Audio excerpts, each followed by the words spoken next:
Namo tassa bhagavato arahato samma sambuddhassa.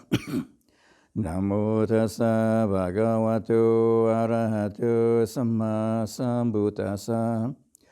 Namo tassa bhagavato arahato samma sambuddhassa.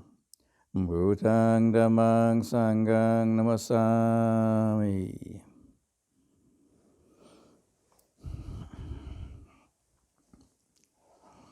So this is session 2 of Sutta Studies 2021 on the general theme of beyond eye-making, which is an explanation of the Buddhist teaching on anatta, no permanent self.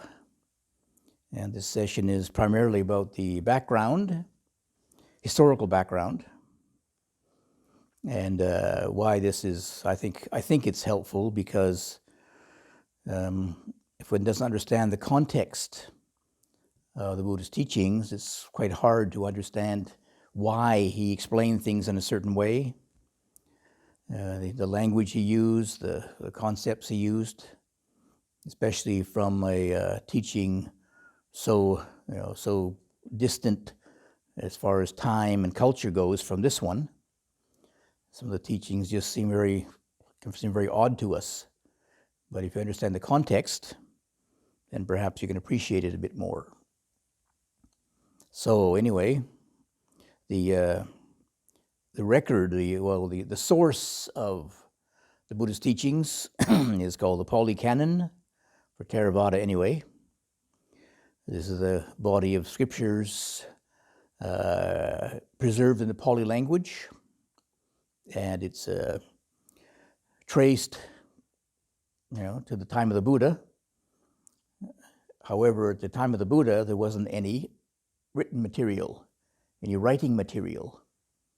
So the teachings had to be preserved orally, which some people think, well, how can that be possible to remember all these teachings? But in those days, because there wasn't anything to write down, people had to depend upon their memory.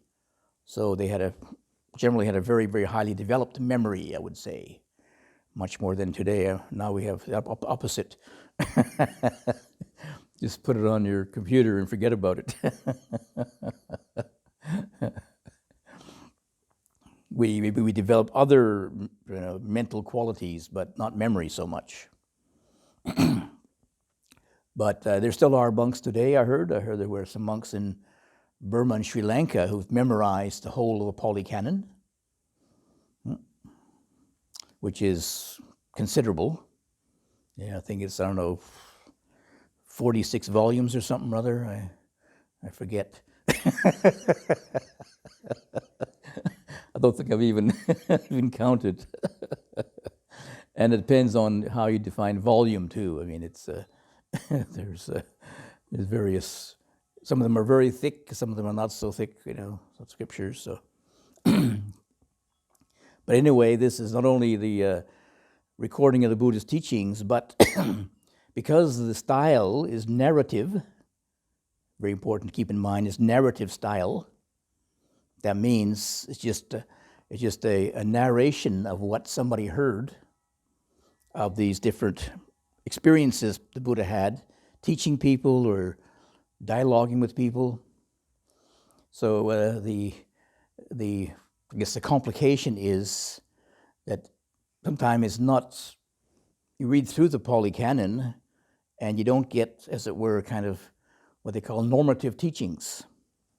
It's not like you get, A, B, C, D, like this, except for Dhamma maybe or something, but what you get is a whole series of Buddhist dialogues of the Buddha, and covering a huge range of different topics.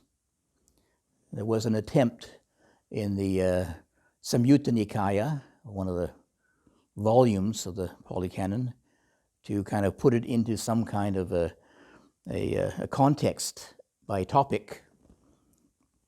And then the Anguttara Nikaya has these teachings by number, the ones, the twos, the threes, the fours, the five, all the way up to, I think, 11s or something. So it depends if you're mathematically minded or or topically minded. But the other ones, the other two main volumes, Digha Nikaya, long discourses, and the middle discourses, Majjhima Nikaya, they're a whole collection of different, roughly some coherence. There's a whole 10 suttas on about monks or something, or about wandering ascetics, or about Brahmins, but they're all cover all different kind of range of topics.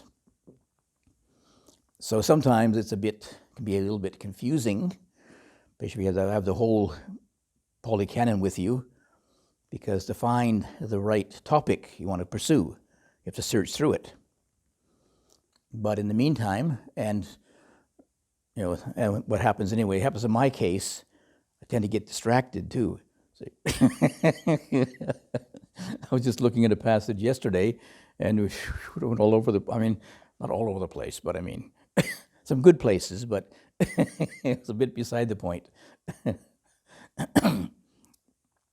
And besides the Buddhist teachings, though, what also comes across, what also sort of in passing, one also understands a bit about the political situation, religious situation in India at that time. So that's what the Buddha had to deal with. He had to, had to discuss with other religious teachers or politicians even, So sometimes we have to kind of pick out the particular meaning that we find useful through it. But it's possible anyway, through studying it. And nowadays the new translations have a very good index to get you on the topic, keep you on the topic anyway. So important to keep it in mind that this is a narrative, the Pali Canon, and and because it was memorized for the first 400 or 500 years only by memory, it is can be a little bit hard to read sometimes, because there's a lot of stock phrases, a lot of repetition. So, but that's very helpful for memorizing. There's these certain repetitive phrases, and some of them are very, very poetic. When they talk about the Buddha, it's always Samma Sambuddho Arahang, and it's not just the Buddha. But some of the translators have shortened it, so it makes it a little bit better reading these days. But and also the Buddha was teaching for 45 years, so we have quite a range of teachings. Some of them are a little bit, I wouldn't want to say inconsistent, but you might find some of them are kind of very simple teachings, and then they were developed. The Buddha developed them over the course of his 45 years of teaching. I'll mention some of these later. And it's helpful to understand that at that time of the Buddha, it was a time of big changes, socially and religiously speaking. The Buddha was just one teacher of many in India at that time. There was a great melting pot. We talk about the 6 leaders of other sect, for example. And the Buddha was number 7, a very auspicious number. We don't include the Brahmins, of course, but but one of the benefits of that, because the Buddha had to, you can say, deal with these different views and opinions from different people, well, he had to explain himself very clearly, didn't he? I'm sure, well, I'm just speculating here, but I'm sure I'm not sure, but I speculate Ajahn Chah probably got some quite good insights talking to Westerners. If he was just talking to the local village rice farmers, they have a certain way of seeing things and very respectful, but they had maybe a bit more superstitious view of things. I'm just saying, speculating. Whereas the Westerners came along with, stuck in our brains with all these philosophical concepts, and we can really kind of push him sometimes, and challenge him outside the rice farmer mentality. And just some of the experiences he had with, meeting Westerners and meeting the parents of Westerners and going to Western countries, must have been quite interesting for him. But when it comes to the background of the Buddha's time, there were certain common themes, even though it was, the different views on things, various opinions about different things, but there's 4 kind of main principles that were common to all of India, just like there is today. I mean, in our, what you call it, maybe Judeo-Christian context or something, or maybe you can say Greek. How far am I going to go back here? Greco-Roman, Judeo-Christian background. There's certain kind of common themes.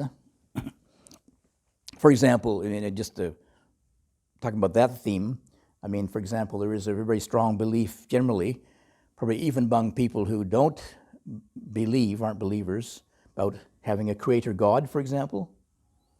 Yeah. Even if you're an atheist, you still got to deny the creator God, right? So still in your consciousness somehow, he's there or he's not. And there's a soul, maybe, of some kind, whether it's just for music or it's for it's for heaven and hell. So in the Buddhist time also, there was 4 common themes. There was that each person had an Atman, which was like almost equivalent to a soul. If you know what that means these days. The religious soul. You couldn't really, mostly you couldn't see it. Some kind of essence within a person, which transmigrated. After the death of the body, it transmigrated to other existences. But in India at that time, there was, maybe you could say, even infinite reincarnations possible. You got a lot of chances, not just one. You got a lot of chances. If you don't make it this time, better luck next time. And this transmigration process, and also, the quality of your life now, depended upon your actions, called karma. And it was possible to be free of this constant reincarnation, to experience something called nibbana or nirvana through the right kind of karma. See? And initially, the word karma meant, in the very old pre-Buddhist religion, it was very God-orientated. They believed everything was run by the gods, just a bit like the Greeks. There's this pantheon of gods, and then human beings were just kind of the playground, I guess, or something or other. And so to try to maintain some degree of harmony in life or happiness in life, you had to placate the gods. So karma originally, or karma in Sanskrit, first of all meant the action of the ritual. That you had to placate the gods, so you did some kind of ritual ceremony, either some kind of sacrifice. Sometimes it was just ghee, burning ghee or something. Other times it was actually animal sacrifice. So there's some kind of appeasement to the gods. Then it got changed. Later it got changed to, in the Brahmanas, it got changed to reciting special passages. You can offer certain prayers. So you pay the Brahmin priest to do some prayers for you. Sound familiar? And then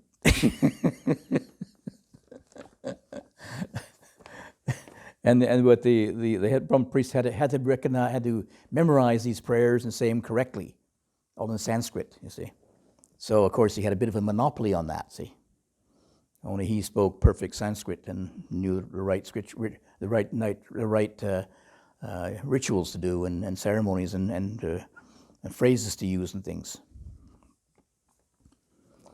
And of course, with those four main things, many different interpretations. Some believe that karma was even something material, stuck to you, like some kind of glue or something, or tar or something. And then you had to burn it off through asceticism, to self-mortification. They call it tapas. You had to burn it away. Tapas means heat. You had to burn off by self-mortification, burn off your bad karma. And it freed your soul, your Atman, to rise up to Nibbana, I guess, or Nirvana in Sanskrit. So anyway, the Buddha was born into this situation, and we heard something about the story of the Buddha, right? Some of it's wrong. For example, most of the historians say the Buddha was a prince, for example. He wasn't a prince. The Buddha was the son of the Sakyans, and the Sakyan tribe didn't have kings. It was a tribal republic. In North India at that time, there was North India anyway, there was two kingdoms, small kingdoms. All the other ones were republics from tribes. The Sakyans, the Vajians, and I forget the other ones, but so the Buddha was the son of the tribal chief, which was important because, the main reason I would say was because when the Buddha came around to establish a Sangha, the government, the kind of the way the Sangha was governed was a tribal republic, not a kingdom. The Buddha was not the Pope. He didn't abdicate. He didn't adjudicate every single rule, but it was based upon a unanimous vote. Every bhikkhu has one vote in the decision-making process, and it has to be a unanimous approval. Only very rarely we resort to majority. Yeah. And nobody is the prime authority. This is, technically. Some people have a louder voice than others, but but within that background, within that context, of course, in India at that time, and even today, in Asian countries anyway, there is respect for elders. So, the elders, not only by their age, but, if they've been elders in the Sangha, practicing for a long time, they also had some authority by wisdom. So, of course, they had one vote, technically, but because of the deference to age and seniority and wisdom, etc., they invariably had a bit more say in things. Only later the kingdoms began to get more power. Already in the Pali Canon, there's a mention of Ajatasattu, who was the king of Magadha. So he already was quite ambitious. He already murdered his father, and then he tried to undermine the Vajian confederacy near the end of the Buddha's time. Anyway, he came to the Buddha and asked him. He sent one of his ministers to come to the Buddha and ask him, what about the Vajian? What to do about them? You see. And the Buddha gave this quite famous discourse about how, mainly for the Sangha, that if they meet many times, they meet in harmony, they dismiss in harmony, they listen to the elders, then they will persist. They'll be strong. So the Buddha also determined that as a principle for the Sangha. That we should have frequent meetings, that we should meet in harmony and dismiss in harmony, and it was a very high ideal, but it didn't last very long. But it's a good principle, but we still try today. and the Sangha survived 2,500 years, so probably it's the longest surviving government institution, you can say, government-type institution in the world. So a lot of changes of government anyway. So anyway, the Buddha grew up in this context, born into this context, and then when he decided to seek religious awakening, he followed this kind of process.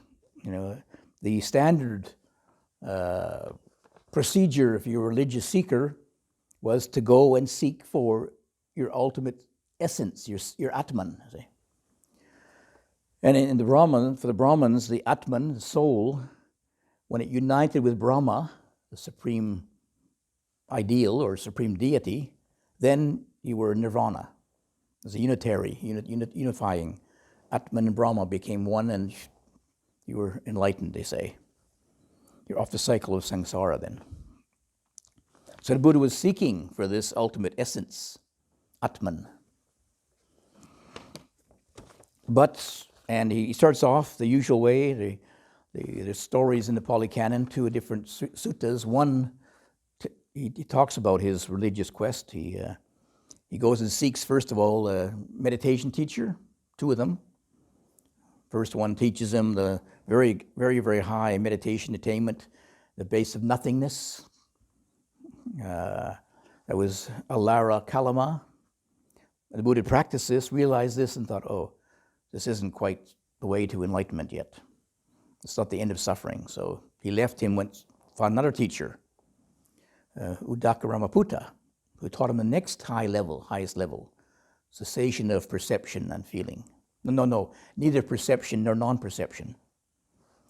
But Buddha practiced that, realized that quite quickly. He was a good student. And then he thought, oh, this isn't enough either. This isn't quite the right way. So then he pursued austerities. And there's a big, long list of various austerities he performed. He did a lot in 6 years. All kinds of baking in the sun and freezing in the forest and eating very little food and eventually after that, torturing his body, he collapsed one day. I thought, oh, this isn't the way either. This is a bit too extreme. So then he reconsidered his progress, if you like, and he thought, and then he had this memory of being, when he was a very young child, sat under a tree and spontaneously fell into absorption. Maybe you've experienced it yourself, have you? When you were young?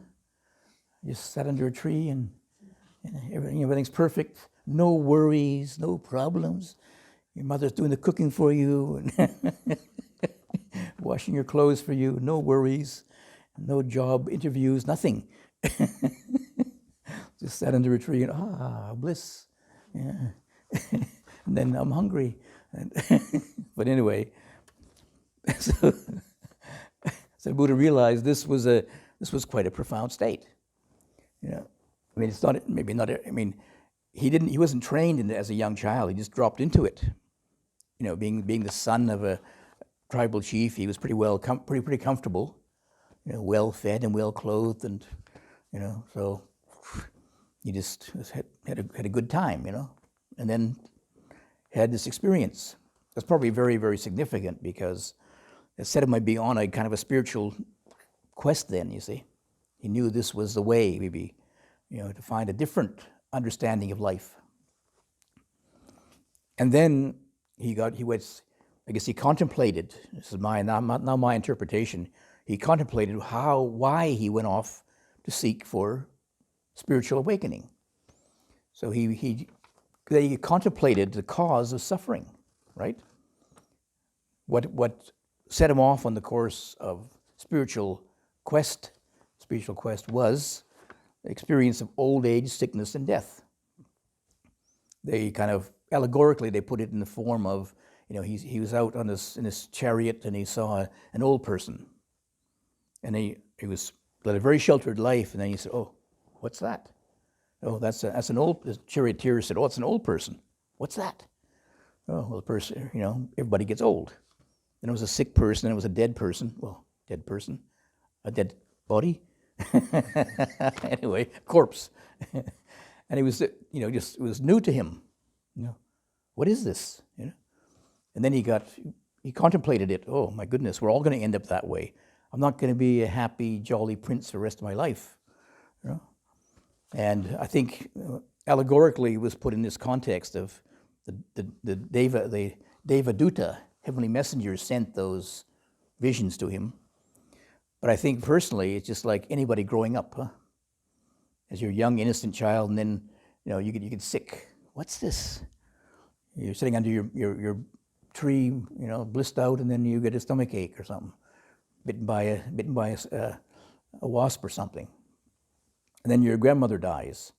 And I remember that happened to me one time. Was it my grandmother? I think it was one of my aunts passed away, quite young, and it was a big shock. What? She wasn't even old. I think she was 45 or something. So it was, or my aunt, and then she's not there anymore. What is this? This shit is not right. But I didn't shave off my head and go. Not then, anyway. but I remember kind of a shift in consciousness. Oh, I remember I was up in the plum tree. We had this wonderful plum tree back in our backyard with lots of juicy plums, and up there filling my belly with plums, and then my aunt's dead. Oh my gosh. So the plums didn't taste so wonderful anymore, So that's the worm in the plum maybe or something, Huh? About 12 or 13 or something. Anyway, so the Buddha, he remembered this. Oh, that's why I set off on the spiritual quest. So then he sat under the tree, a Bodhi tree now, meditated, and he contemplated, what's the cause of death? Oh, it's birth. What's the cause of birth? It's becoming. What's the cause of becoming? Grasping. Does it sound familiar? Yeah. Became known as the dependent origination. Well, formally speaking anyway, but I mean, he's probably contemplating in that mode anyway. And this is very, very significant, I would say, because now he changed his whole way of spiritual practice from, instead of trying to find out what the essence of a human being was, instead of looking for your true essence, your Atman, he began to contemplate the nature of suffering. That is, how a human being exists. From what a human being is to how a human being exists in the world. And this was a really revelation because this led to his awakening experience. And I think there is a couple of side effects of this. One is, when he contemplates the nature of suffering, is very, very humbling. Very humbling, isn't it? That yourself, your body, what you call yourself, and what you think is yours, is going to pass away. Whereas if you're looking for your ultimate essence, isn't it a bit ego-inflating? I'm trying to find my ultimate nature, which is equivalent to Brahma, controller and ruler of the universe. Which I think some people get lost in that, looking for their true essence, and I am wisdom, I am enlightened. They lose it. Even they have a powerful experience, but when you try and self-reference it, you destroy it. Whereas contemplating suffering, it's pretty humiliating, pretty humbling, isn't it? Yeah, diminishes self-referencing. I don't want to die. That's also increasing it, isn't it? But anyway, so this changed the Buddha's approach. Rather than looking for the essence of things, it was what is the nature of things. And the other side of this was that it showed these impersonal processes. It's not my Atman, which is the cause of death. No, cause of death is birth. You see, it's these impersonal processes: birth, becoming, grasping, craving, feeling. So suddenly, where's the self in that? Where's the Atman in all this? It's just impersonal processes. as the whole cause of human existence, the cause of suffering. So when the Buddha understood that and got right back to the source of it, ignorance, then he was enlightened. And so when he understood about the cause of suffering as ultimately ignorance, then there was light, then there was knowledge, then there was wisdom. Yeah. That's called enlightenment. Huh? If it was so easy.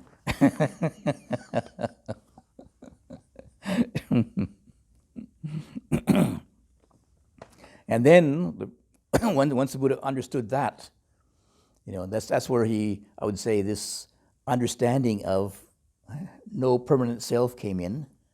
It was just impersonal processes. Yeah.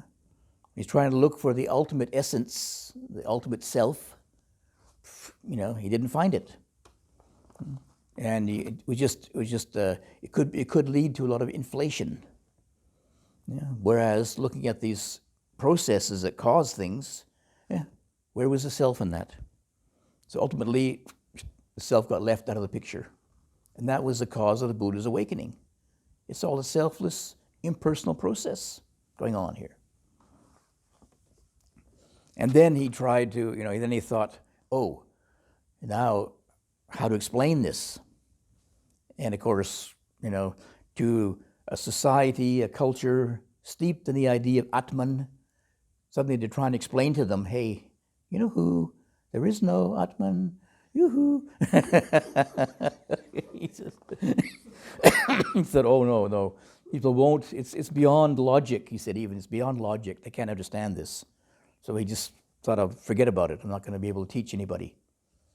But then Brahma Sahampati, sort of the story goes, the highest Brahma God came down and pleaded with him and said, there are beings with little dust in their eyes. They will understand.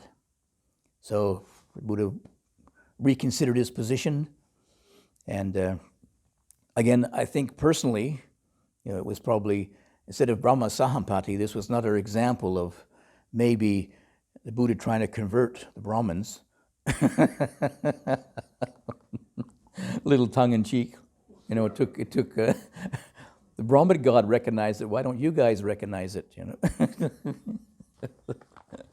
But more, I think probably the meaning is it was a message from a higher realm of consciousness.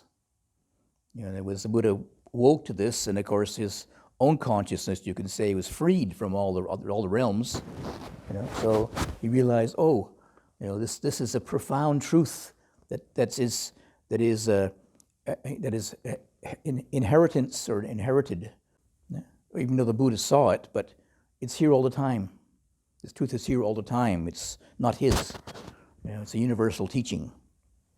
So it's open to all human beings. So it came from a, kind of a higher level of consciousness, if you like. Get my interpretation. Got to qualify it here. Not the truth, but speculation. So then the Buddha had to try to formulate this profound insight in a way to try and communicate to people. And it was very challenging, I would say, because first of all, he has this old language, the language of the Brahmins, if you like, the Brahmanic or Vedic tradition, common to all the different people in that valley, in that culture area. He has to use that, like kamma, the word kamma. See? But the way he understood kamma was not the same as everybody else. And the same as the word atma, self, the word self, atman. He had a different understanding of it now. It was a process, not a thing. How to try and express that. So he had to use that language. I mean, we do it today, even this present time, inheriting this, what I say, Greco-Roman, Judeo-Christian cultural context. For example, this might shock you, but we are not monks. Yeah? Okay, you got it? So we have to use the Christian language, you see. So, for the average person, doesn't know much about monks, that's good enough, huh? But we're not technically monks. Monks take a vow of stability. Okay, poverty, chastity, and obedience. See? And you see stability now with the Benedictines. So we follow chastity and obedience. No, chastity and poverty, right? I think poverty. Though we're pretty well off here. But not obedience. We aren't obedient to an abbot or a bishop, you see. And most of the monks, after St. Benedict, they had to stay in place. They had to take a vow of stability too, stay in a monastery. So we are technically, you can say, if you want to use the Christian term, we are technically friars. We're wandering mendicants. Wandering mendicants. They call it, in Christian tradition, they call it the friars. Like Franciscans were wandering. They wandered around and collected alms food, collected wine on their alms round.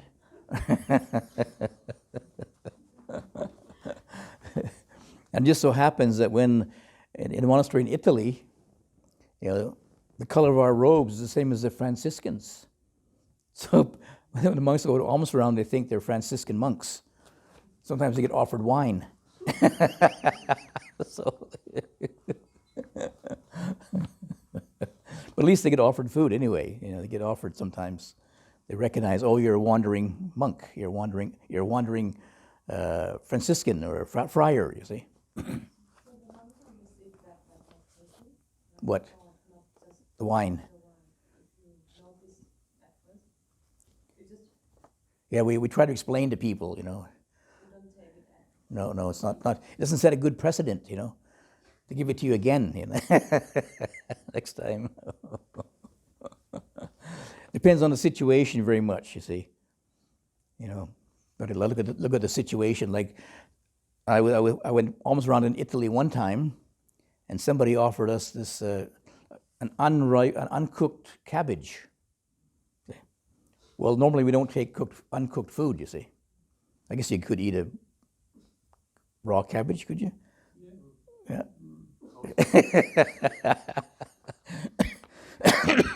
Anyway, the situation was such that it was just, it was very generous of the man to offer it to us, and so I just took it.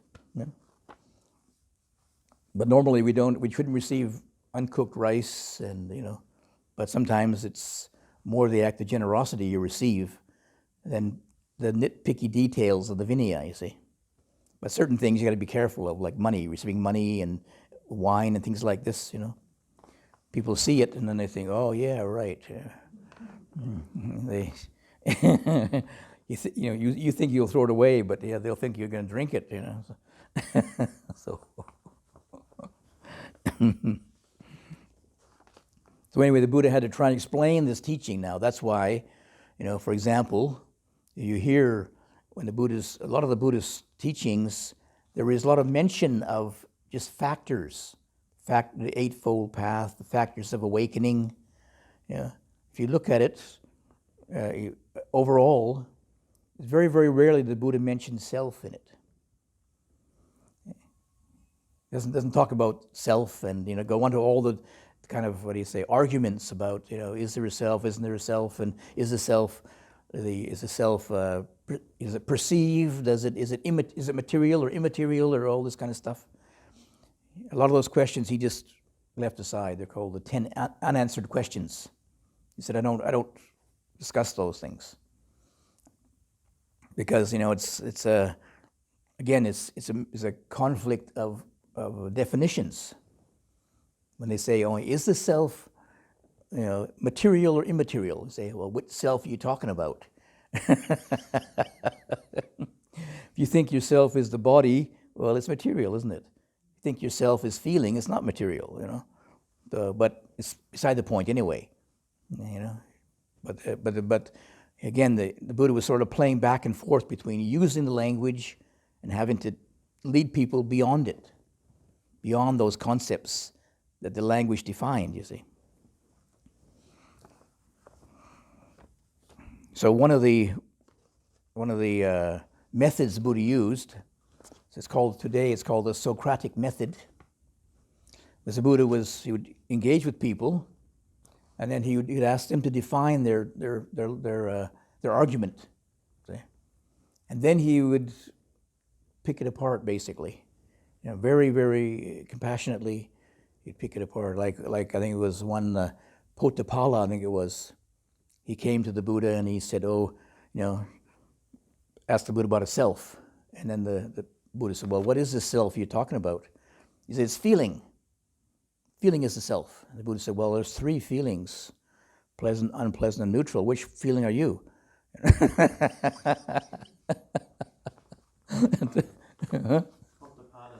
Potappada, yeah. So, let's see now. Okay, then your thought then, your consciousness or something. And then the Buddha defined his consciousness as, of course, changing all the time. You see, the Brahmins define consciousness as one of the ultimates. Sat, Chit, Ananda. Being, consciousness, bliss, were the three characteristics of Nibbana, you see. So, but the Buddha saw these as impermanent. Yeah. The consciousness is impermanent. The existence is impermanent. So, and Ananda, bliss, is impermanent. Huh? So, it doesn't quite fit together, And then there's quite a few times the Buddha has to revert to similes and metaphors to explain what he's talking about. The one I like, maybe I'll mention it again, but the one I like very much is he tried to explain about the nature of consciousness, and he said, he asked the monks, if the sun rising in the east comes through the window, where does it settle? Oh, well, it comes on the western wall then. If there is no western wall, well, it settles on the earth then. Well, if there's no earth, where does it settle? Then he goes on, he follows some of the kind of, what would you call it, cosmology or something of India. It settles upon the water, and then it settles upon the turtle or something. The turtle's holding up the water, which holds up the earth or something, whatever. But finally, he says, then he says, well, if there's no turtle there, where does it land? Nowhere. The Buddha said, right, if consciousness doesn't settle on anything, it doesn't settle anywhere then, so it's free. But if you don't know about turtles holding up the world, you miss the simile. When I put it in my book, I didn't put the turtle in. I kept it very scientific, so when there's no more earth, there's no. So it's not. If you read that too literally, then you think, oh my God, this is all kind of superstition now. There's turtles under the earth or something, But it's just the Buddhists using the language and the culture at that time, so you can kind of shift it a bit. Like I did, I took out the turtles, and I don't think it really detracts from the real meaning. I don't think. See, some people might be purists and say, "Well, you got to put the turtle in, otherwise it isn't the bird of the Buddha,"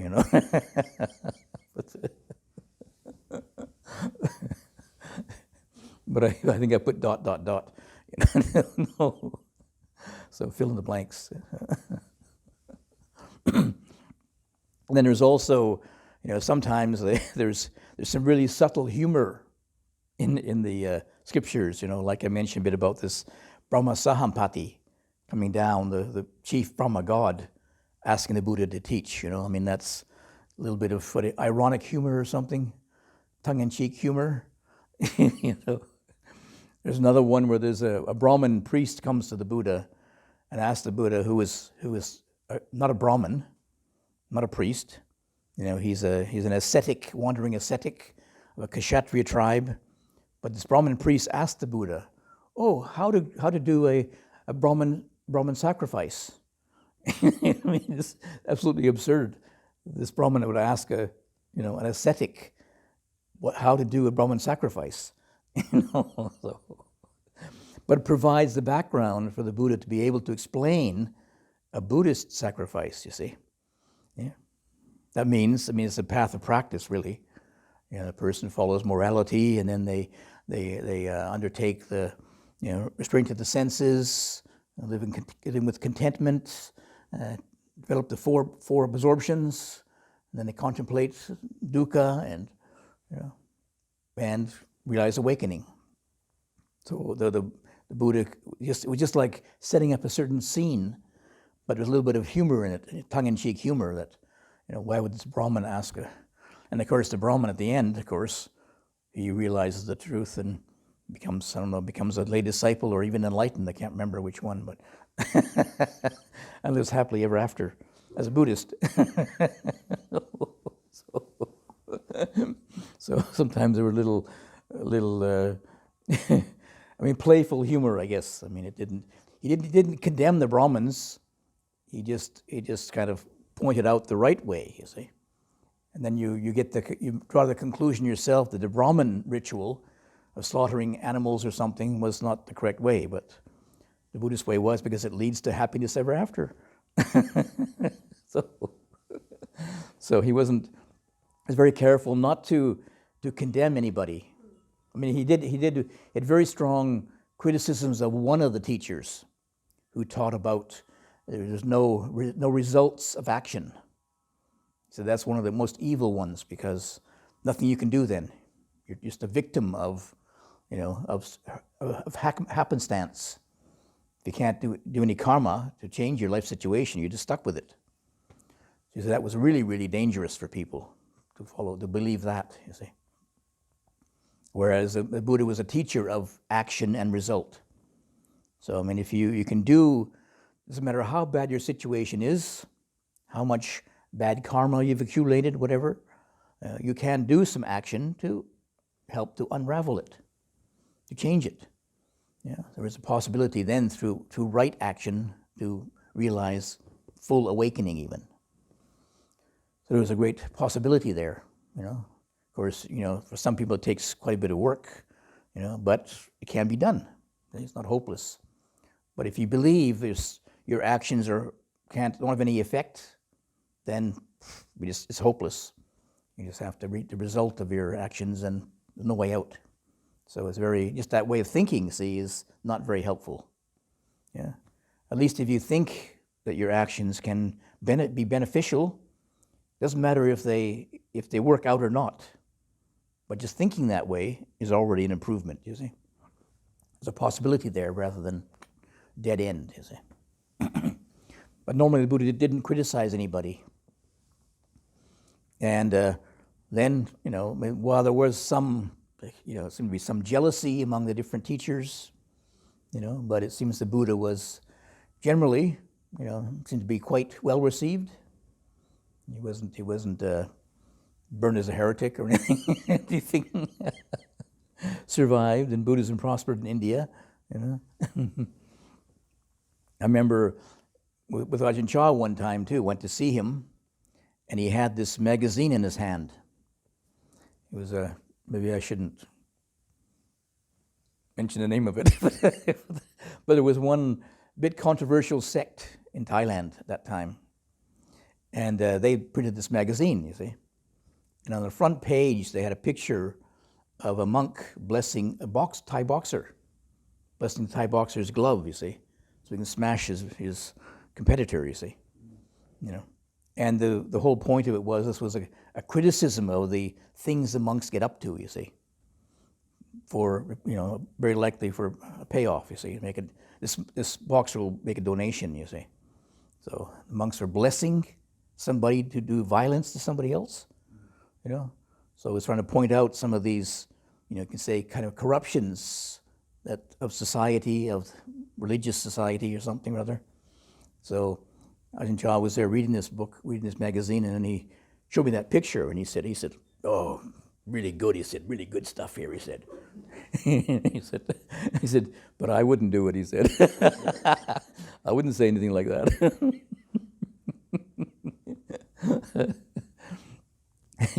And what happened was this sect got what do you say? He got too confident, I guess. Got involved in politics, and they were taken out by the government. They were finally destroyed by the government. And then when Ajahn Chah passed away, nobody criticized him. Everybody, I heard that, all the different factions, even some of the more controversial ones, came to his funeral. Pay respects to him, because he had no enemies. And his memory still survives today, where this other sect, well, they're still quite well known, but they're not monks or nuns anymore. Yeah, they're involved in some other kind of activities. They're vegetarians, so they're very pacifistic. They refuse to eat meat or get involved in any kind of killing of animals. So they're sort of like a kind of a group, a sect of some kind. And I think they get involved with